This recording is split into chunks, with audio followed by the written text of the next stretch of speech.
రుషికొండ గురించి అది ఏమో ప్రభుత్వందో ప్రైవేట్ వాళ్ళతో మనకు తెలియదుగా, తెలియకుండా ఏం మాట్లాడదాం. అంటే టీడీపీ వాళ్ళు ప్రస్తుతం ఉన్న అధికారం వాళ్ళు ఏదైతే ఉన్నా వాళ్ళు ఏం చెప్తున్నారంటే జగన్మోహన్ రెడ్డి 500 కోట్ల ప్రజాసొమ్ముతో ప్యాలెస్ కట్టించుకుని వాళ్ళు చెప్తున్నారు. వాళ్ళకి తెలుసుగా, మనకేం తెలుసు. వాళ్ళు ఆరోపిస్తున్నారు. వీళ్ళు ఏం చెప్తున్నారంటే అది ప్రభుత్వ భవనాలని వాళ్ళు అంటున్నారు. ఎవరు అంటున్నారు? వైసీపీ వాళ్ళు. ప్రభుత్వ భవనం ఎందుకాడ? ఏంటికి పోలవరమ, పులిచింతల, వాడన్నట్టు ఎలుగోడ, ఒక రాజధాని, ఒక హైకోర్టు ఏమీ లేకుండా ఊరికి రుషికొండ మేము ఒక ఇల్లు కట్టుకుంటే సరిపోద్దా మనం? ప్రభుత్వ సొమ్మే. ఆయన ప్రజావేదిక కట్టాడు, ఈయన కోల కొట్టారు. ఏంటి కొట్టారు? ఇప్పుడు ఆయన సంచుల మీద ఏదో ఆ పిల్లలకు స్కూల్ బ్యాగుల మీద జగన్మోహన్ రెడ్డి గారు 9 కోట్లు 8.5 కోట్లు పెట్టి కట్టించారంటున్నారు. మరి అవి తీసేస్తే మరి 9 కోట్లు లాస్ కదండి. అట్టాగే ఇచ్చేస్తే ప్రజలు కొట్టదు. అది ప్రజల సొమ్ము కదా, వాళ్ళ సొమ్ము కాదు కదా. జగన్మోహన్ రెడ్డి గారి సొమ్ము కాదు, చంద్రబాబు నాయుడు గారు అమ్మ సొమ్ము కాదు, మరి ప్రజల సొమ్ము కదా. ఇట్లా ఒకరికొకరు కోల్ చేసుకుంటే లాస్ పోయేది ప్రజలమే కదా. అవన్నీ వాళ్ళకే తెలుసు. రుషికొండ మీద కట్టిస్తారో ఇక్కడ కట్టించారు. మరి ఇట్లాంటి ఎన్నో ఉన్నాయి. ప్రజలకు ఉపయోగపడే పని ఏముంది? ఒక నీరుడు గుంత ఉందా, ఒక బావి ఉందా, ఒక చెరువు ఉందా, ఒక కుంట ఉందా, ఏముంది?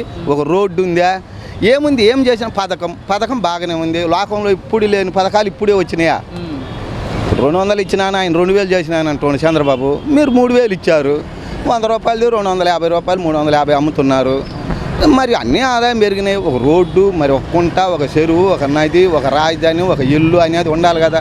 అది వాళ్ళు చూసుకుంటారు. ఇంక మనకేముంది? వాళ్ళకే మైనింగ్ కుంభకోణం. అప్పుడు ఆ రాజధాని అదే ఎర్రచందనం 18 మందిని గాలి చేసినా ఆగలే, కొట్టేస్తా ఉన్నారు. మరి ఈ 5 ఏళ్లలో ఎర్రచందనం నూసే లేదు. 18 మందిని ఖాళీ చేసినా కూడా ఇంకా కొట్టుకొని పోతున్నారు. మరి ఇప్పుడు ఏది ఆ న్యూసు? ఏడా పేపర్లోనే మరి అది ఎట్టబోతుంది? కొట్టట్లేదా? సై గెలిపోతుందా? ఎవరికి తెలుసు? అంటే ప్రతి ఒక్క నిమిషం ప్రస్తుతం ఈవీఎంల గురించి చర్చ నడుస్తూ ఉంది. ఈవీఎంలు మేనేజ్ చేసిన ఆరోపణలు వస్తున్నాయి. దాని గురించి అది ఎవరంటున్నారు? ఇప్పుడు ఎవరైతే ఉన్నారో కొంతమంది ఏమో ఆరోపణలు చేశారంట. అదే ఎవరు? ఏ పార్టీ వాళ్ళు? కొంతమంది న్యూట్రల్గా ఉండే వాళ్ళు, వైసీపీ వాళ్ళు కానీ ఏం చెప్తారు? మరి పోయినసారి 151 వచ్చినాయి. అది అప్పుడు ఎవరు చేశారు? అప్పుడు మీరు చేశారా? ఇప్పుడు వీళ్ళు చేసి ఉంటారు. అప్పుడు మీరు చేయలేదు అనుకో, ఇప్పుడు వీళ్ళు చేయరు. సబాబేముంది? మీకు 151 ఇచ్చాము, సరే మీరు కొన్ని చేశారు, ప్రజలకు నచ్చలేదేమో మార్చారు. మరి ఇప్పుడు వాళ్ళు చేశారు అంటున్నారు, అప్పుడు వీళ్ళు చేశారన్నారు. అది మామూలే కదా. ఇప్పుడు అనుకోని లాభం ఏముంది? జరిగిపోయిన దాని గురించి. అమ్మాయి డెలివరీ అయింది, అబ్బాయిని కనమంటే నువ్వు అమ్మాయిని కనవా, నువ్వు అబ్బాయిని కంటావు అనుకో. డెలివరీ అయినాక ఇంకేం కంటది? డెలివరీ అయినాక ఏం కంటది? అప్పుడు 151 వచ్చినప్పుడు కూడా కిట్నే అన్నారు, అయ్యా వీళ్ళు మోసం చేశారని. ఇప్పుడు 161 వచ్చింది, మీరు మోసం చేశారంటున్నారు.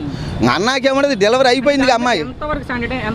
స్టాండర్డ్ అంటే వాళ్ళు అన్నోళ్ళని బట్టి అవతలు ఎట్టన్నారో వీళ్ళు ఎట్టన్నారో వాళ్ళని అడగాలి. సిద్ధాంతం మళ్ళీ అడిగేది ప్రజలకు ఏమన్నది? ఇప్పుడు నీతో 5 నిమిషాలు ఉన్నాను అనుకో, ఆడికి పోయేవాడిని నడిచి. నేను బస్ ఎక్కడానికి డబ్బులు లేవు కదా, 20 రూపాయలు నడిచిపోయేవాడిని. టైం వేస్ట్ కదా. ఇంకా నేను ఎందుకు అవి చెప్పేది? అవన్నీ వాళ్ళకే తెలుసు. మీరేమనుకుంటున్నారు మరి? అట్టెందుకు ఉంటుంది? ఈసారి ఎప్పుడన్నా 9 దాకా ఓట్లు వేసారా? 11 దాకా ఓట్లు వేసారా? వేసారా? మరి రాత్రి 11 దాకా ఓట్లు వేసారు. దేనికి వేశారు? మంచో చెడ్డో జరగబోయే దాని గురించి మంచిని ఎంచుకుందామని వేశారు, మరి చెడుని ఎందుకుందామని వేశారు. వేసిన దానికి ఈఎంలు తేడంటే మనం ఏం చెబుతాం? ఎవరో వాళ్ళు అంటూ ఉంటారు. మీ వరకు అయితే మీరు ఈ వరకు ఏమంది? మొన్న మనం మోసం చేస్తే ఇప్పుడు వీళ్ళు మోసం చేస్తారు. ఇప్పుడు మనం గురించి మాట్లాడితే అది అట్ట ఎందుకు ఉంటుంది? ఇంత చట్టం, ఇన్ని సీసీ కెమెరాలు, ఇన్ని పోలీసు బస్తుంటే అది ఓట్లు వేసారు, గెలిచారు. ఎవరికొకరికి వేస్తారుగా.